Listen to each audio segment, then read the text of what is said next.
Divyanshi recording studio Islampur. भरालो दावरिया छठी मैया बाला का झूठी आइलो।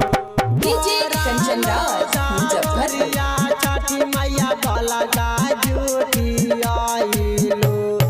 किया तो हर पलावा छठी मैया घटिया लेके आइयो। किया तो हर पलावा छठी मैया घटिया लेके आइयो। बोला काया बोधावा मैया गलतिया करी देला को। बोला काया बोधावा मैया गलतिया करी देला को। खेले में अंगना माजी फलावा झूठी आइला को।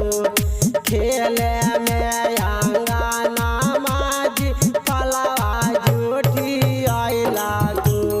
तोहरे दादी हाला छठी माई डीजे कंचन राज मुजफ्फरपुर।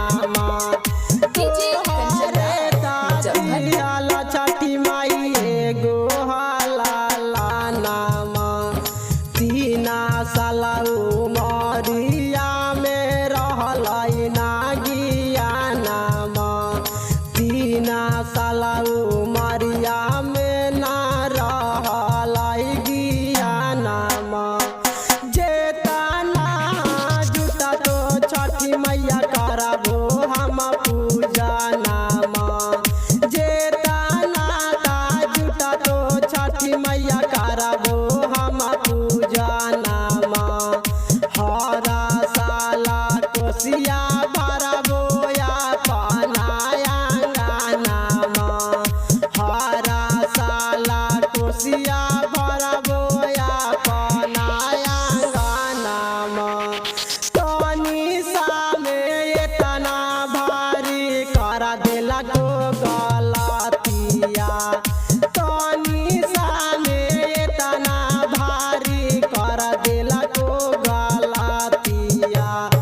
किया लेके आइयो छठी मैया भरा के डीजे कंचन राज मुजफ्फरपुर। किया लेके आइयो छठी मैया भरा के सुपतिया।